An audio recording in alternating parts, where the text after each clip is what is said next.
Sientes que el tiempo se te escapa como el aire que pasa por tus ojos sin verlo, a pesar de tus esfuerzos por controlarlo. En este audiolibro profundo y transformador de Eficientimer, te invitamos a un viaje extraordinario, el monje que vendió su reloj para ganar tiempo. Acompaña a Liam, un hombre atrapado en la tiranía del reloj, mientras se embarca en una búsqueda que lo lleva a un antiguo monasterio y al encuentro con el sabio Kenji. Descubre una verdad oculta que desafiará todo lo que crees saber sobre la brevedad de la vida, la productividad y el verdadero significado de vivir. Este no es un audiolibro sobre gestionar minutos, sino sobre expandir la vida en cada instante. Exploraremos cómo la conciencia plena, la intención y el desapego de lo superfluo pueden liberarte de la prisa y el miedo a la finitud, permitiéndote habitar una hora eterna donde tu tiempo es realmente tuyo. Prepárate para una transformación profunda. Después de oír esto, tu visión del tiempo nunca será la misma. En este audiolibro descubrirás la verdadera causa de que el tiempo se sienta corto.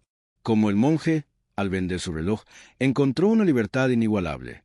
Los principios ancestrales para vivir con atención plena y propósito. Cómo gestionar las prisas y demandas del mundo sin perder tu paz. El secreto para añadir vida a tus días, no solo días a tu vida. Capítulo 1. Liam. Liam despertó como cada mañana al sonido brutal del despertador, un latido metálico que le recordaba su condena. Las manecillas del reloj eran grillos en sus muñecas marcando cada segundo de una vida que no era suya. Ese día, sin embargo, algo se quebró dentro de él. Miró por la ventana, vio a un niño persiguiendo una cometa sin prisa, sin horarios, y supo con certeza dolorosa que había olvidado cómo volar. Empacó una mochila ligera, solo el esencial, un cuaderno vacío, un lápiz sin afilar y el reloj de su abuelo, ese que no funcionaba desde hacía décadas. Dejó una carta sobre la mesa de la cocina. Voy a buscar el tiempo perdido o a perderlo para siempre. El templo apareció entre los cedros, como un suspiro tallado en piedra. Allí conoció al hermano Kenji, un monje cuya sonrisa no tenía arrugas de ansiedad. Kenji le tendió un cuenco de té humeante y señaló el reloj roto en la mochila de Liam. «Joven, ¿por qué cargas con eso?» «Porque quiero arreglarlo», respondió Liam. «No se repara el tiempo», murmuró Kenji. «Se observa su flujo, como este vapor que se disipa, sin intentar atraparlo». La primera noche, Liam se sentó en el jardín de piedras, el reloj inútil sobre sus rodillas. Miró las estrellas y por primera vez no calculó cuántos minutos llevaba allí. Recordó entonces a Elara, su amor de juventud, a quien dejó por una oferta de trabajo en otra ciudad. Recordó las tardes de lluvia que pasó revisando emails, mientras su madre esperaba una llamada que nunca hizo. Una lágrima cayó sobre el cristal del reloj, y en ese instante comprendió la trampa. Había confundido vivir con contar. Al alba Kenji lo llevó al huerto, donde un reloj de sol proyectaba sus sombras sobre musgos milenarios. «Mira esta línea oscura», dijo el monje. «No mide horas, marca el baile de la tierra con el sol». Los antiguos no tenían prisa, tenían presencia. ¿Sabes cuándo es el momento perfecto para plantar una semilla? Cuando la tierra está lista, no cuando el calendario lo ordena. ¿Y el momento para amar? Cuando el corazón late, no cuando el reloj permite un descanso. Liam tomó el reloj de su abuelo, lo enterró bajo un cerezo en flor. No como un funeral, sino como una semilla de nueva comprensión. Al levantarse, sus hombros estaban más ligeros. El aire olía a tierra mojada y a algo más, a tiempo no medido, a instantes infinitos. Kenji sonrió. «El primer paso está dado, joven buscador. Mañana aprenderás a escuchar el silencio entre los segundos. Allí habita la eternidad».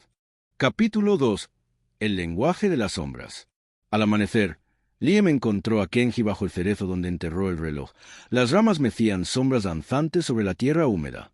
«¿Ves esas manchas oscuras?», preguntó el monje señalando el suelo. «Para el mundo son solo ausencia de luz, para nosotros son el alfabeto del tiempo verdadero». Liam observó, confundido, las formas que cambiaban con el viento. Un reloj mide minutos, pero una sombra revela el momento, el ángulo exacto en que la tierra anhela al sol, la paciencia de las estaciones, el instante en que la flor decide morir. Kenji trazó con su bastón la sombra de una hoja sobre la arena. «Aprende esto, el tiempo no es números, es geometría sagrada». 3 días observó Liam las sombras. Al principio vio solo manchas, luego descubrió patrones, el lento giro de la luz contando historias de nubes y planetas.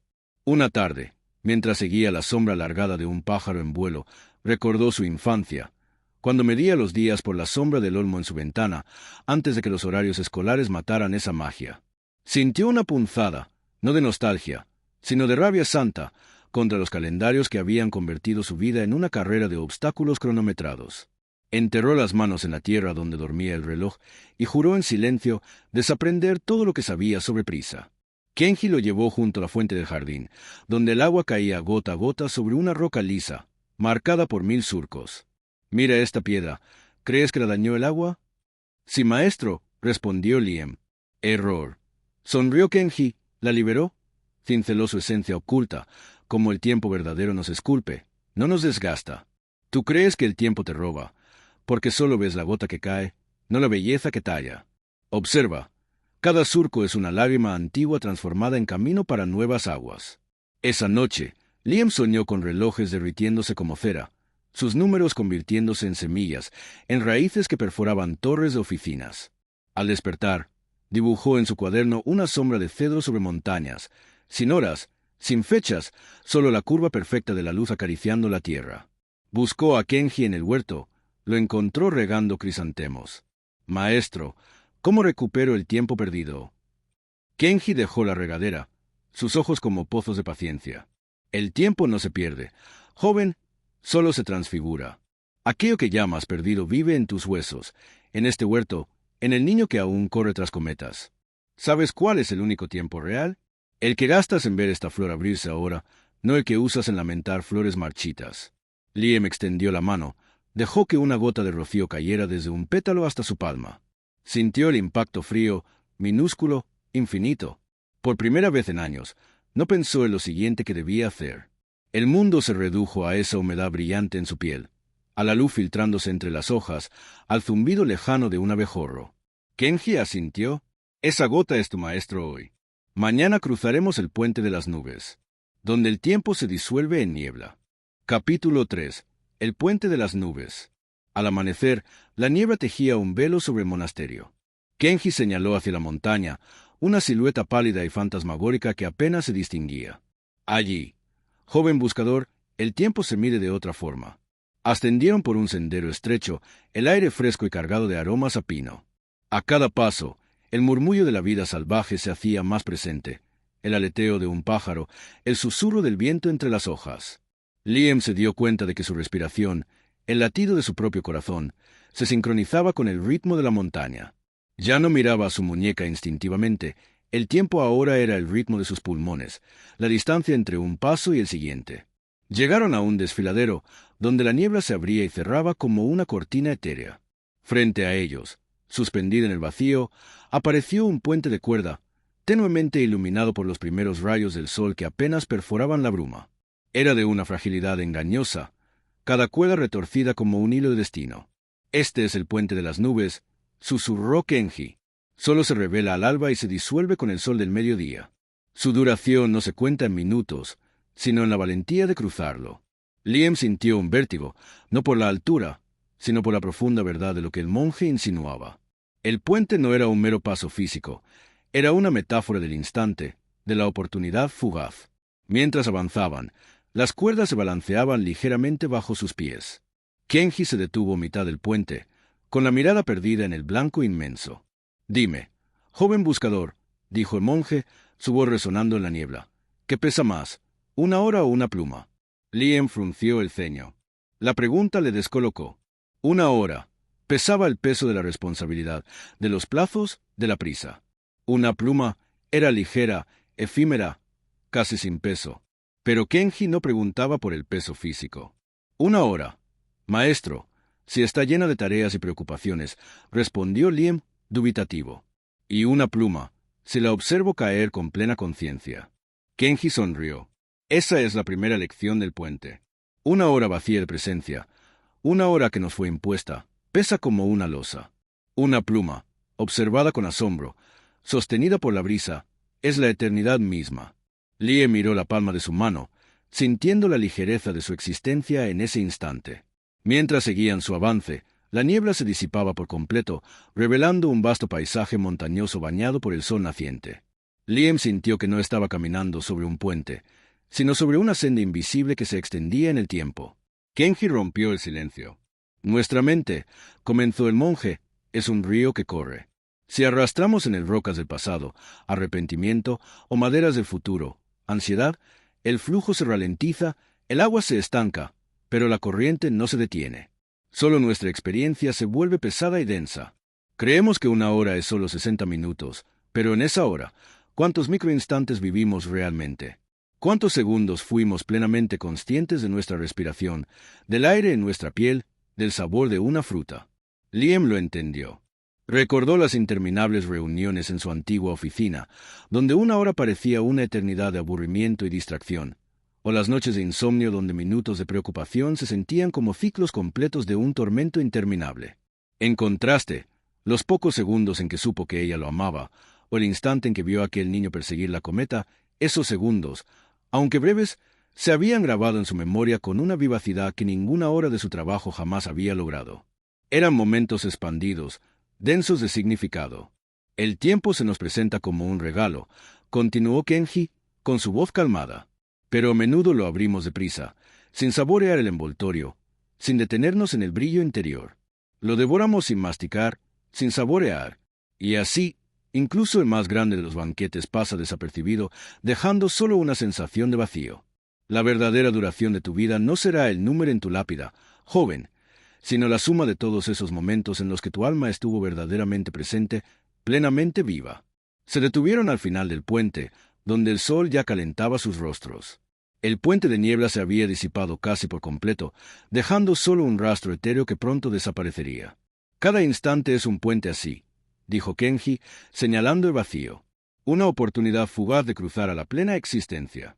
Si no lo pisas con conciencia, simplemente desaparece, y te quedas en el lado de la brevedad, lamentando lo que pudo haber sido. Capítulo 4. Las interrogantes del buscador. Liam observó el loto. Se alzaba del lodo, imperturbable, floreciendo en su propio tiempo, sin prisas, sin pausas innecesarias. Pero entonces, maestro, preguntó Liam, si todo es tan fugaz, ¿cómo evito que mi vida sea una serie de instantes sin conexión? La conexión, respondió Kenji, no viene de aferrarse a lo que fue o a lo que será. Viene de la atención plena con la que habitas cada momento. Si te sumerges en el ahora con cuerpo y alma, cada instante se vuelve un hilo dorado. Y cuando miras hacia atrás, no verás una cadena de segundos perdidos, sino un tapiz rico y vibrante, tejido con la plenitud de tu presencia. Y si el mayor secreto para alargar la vida no es añadir días, sino añadir vida a los días, ese es el sendero del loto. Florecer donde estás, con lo que tienes, en este preciso momento. Liam y Kenji se sentaron en el jardín, el silencio solo roto por el suave murmullo de la fuente. La comprensión de Liam se profundizaba, pero las preguntas prácticas surgían como brotes tiernos en tierra fértil, buscando asidero en el vasto océano de la sabiduría. Maestro, comenzó Liam, su voz teñida de una genuina inquietud. He empezado a ver el tiempo de otra manera, a sentirlo expandirse. Pero el mundo exterior no se detiene.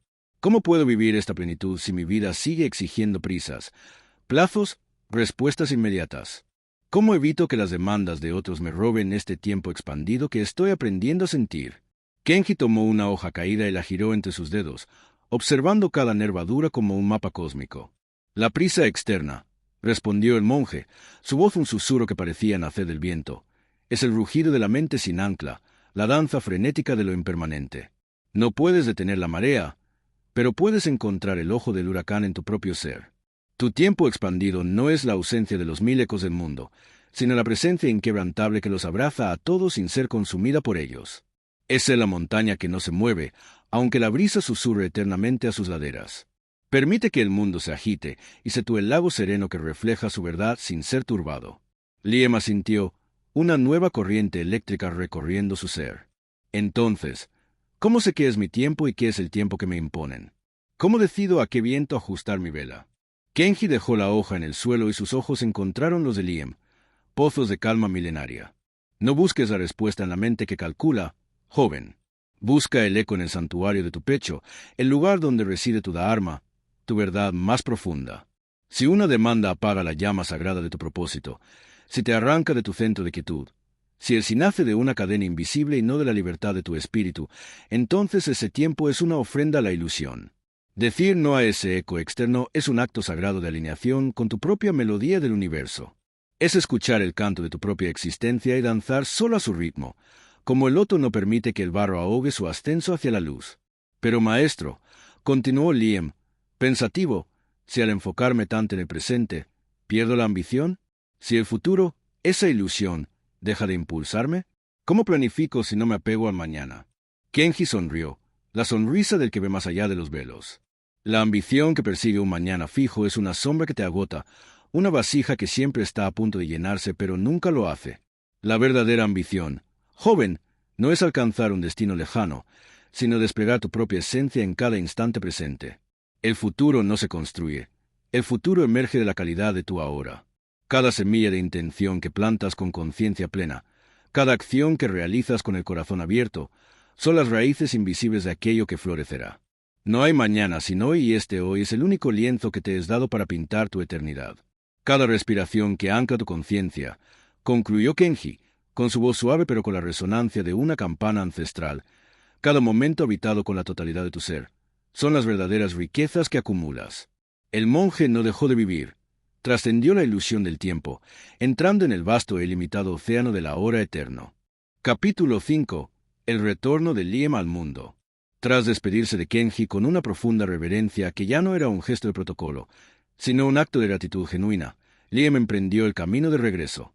El mundo no había cambiado, pero él sí. El aire seguía oliendo a ciudad distante, a tráfico y a la prisa que antes lo asfixiaba. Sin embargo, ahora percibía la brisa, el zumbido lejano de un motor, el color de una hoja caída en el asfalto. Ya no eran ruido de fondo, sino parte de la sinfonía del presente. Su viejo despertador no tenía la misma brutalidad. Suena, sí, pero Liam no se levantaba como un condenado, sino como quien elige conscientemente el inicio de su día. Ya no revisaba el móvil al instante, sino que se permitía el silencio sagrado de los primeros minutos, anclando su respiración, sintiendo el suelo bajo sus pies. Aquellas mañanas, antes llenas de un ansioso tengo que, ahora comenzaban con un sereno aquí estoy. Liam regresó a su antigua oficina, pero su relación con ella era radicalmente diferente. Las reuniones interminables, antes una fuente de frustración, ahora se convertían en ejercicios de presencia plena. Escuchaba de verdad, no solo esperaba su turno para hablar. Si la reunión era improductiva, no sentía la misma rabia, simplemente observaba la danza de las agendas ajenas sin permitir que le robaran su paz interna. Y cuando era su turno de hablar, sus palabras eran más concisas, más intencionadas, porque nacían de un lugar de claridad, no de prisa. El desafío más grande fue el arte de decir no. Al principio, sentía el mismo nudo en el estómago, el miedo a la desaprobación. Pero recordaba las palabras de Kenji: el sí que nace del miedo es una cadena invisible. Empezó con pequeños noes respetuosos, a tareas que no se alineaban con su propósito. Y para su sorpresa, el mundo no se colapsó. De hecho, al liberar ese tiempo, descubrió que podía invertirlo en lo que realmente importaba, expandiendo su influencia en proyectos que resonaban con él. Ya no era un esclavo del tiempo ajeno, era el arquitecto de su propia jornada. Sus ambiciones no desaparecieron. Al contrario, se hicieron más puras. Ya no perseguía el éxito por el mero apego al resultado o la aprobación externa. Su motor era ahora la alegría de la acción consciente, la satisfacción de cultivar su jardín interno y externo con plena dedicación. Cada tarea no era un obstáculo hacia un futuro, sino un ladrillo sagrado en la construcción de su presente. Se dio cuenta de que al estar plenamente presente, sus proyectos avanzaban con una fluidez que nunca antes había conocido. El mañana no era una carga, sino un resultado natural de un hoy bien habitado. Una tarde, mientras esperaba en una cola, en lugar de irritarse o sacar el móvil, Liam simplemente observó. Vio a una madre jugar con su hijo, a un anciano leer un periódico con calma, a la luz del sol filtrar entre los edificios. En ese momento, que antes hubiera sido tiempo perdido, encontró un oasis de conciencia. Recordó el reloj de su abuelo enterrado bajo el cerezo. El monje no había vendido un objeto, sino una perspectiva. Había intercambiado la obsesión por medir la vida por la profunda sabiduría de vivirla. La vida de Liam no se hizo más larga en días, pero cada día se sentía infinitamente más amplio, más denso de significado, más vibrante. La brevedad de la vida, aquel secreto que tanto le atormentaba, ya no era una amenaza, sino un recordatorio sagrado para beber cada instante hasta la última gota. Había vuelto al mundo, sí, pero ya no era el mismo. Había aprendido del monje a llevar su propio monasterio de paz y propósito consigo, en cada aliento. Había vendido su reloj, y al hacerlo, había ganado la eternidad de su propio presente. Y así, llegamos al final de este viaje, al término del monje que vendió su reloj para ganar tiempo. Si has llegado hasta aquí, si has permanecido atento a cada susurro de la brisa, a cada sombra danzante, quiero darte las gracias. Gracias por la atención que has brindado a estas palabras, a esta historia, a esta filosofía. Confío plenamente en que este audiolibro te servirá no solo como un mapa, sino como un permiso. El permiso para vivir, por fin, la vida que verdaderamente mereces, una vida en la que tu tiempo sea tuyo y solo tuyo. Este audiolibro no llegó a ti por casualidad. No lo elegiste por azar. Has llegado a él, y a ti, porque eres un ser que busca. Un buscador incansable de los secretos más profundos del tiempo, un alma que anhela la plenitud en cada instante, un eficientimer en esencia. Que esta sabiduría no se quede solo en el eco de las palabras. Que sea la chispa que encienda un nuevo ahora en tu vida. Si esta historia ha resonado contigo, si has sentido como tu propia percepción del tiempo se expande, te invito a seguir explorando. Tu viaje acaba de comenzar. Visita el canal de Eficientimer, donde encontrarás más herramientas, reflexiones y guías para cultivar una vida consciente, productiva y verdaderamente libre. Suscríbete, comparte este mensaje con otros buscadores y sigamos construyendo juntos una comunidad de maestros de su propio tiempo. Recuerda, el reloj está en tu corazón. El tiempo es tuyo. Y la vida te espera, justo aquí, justo ahora.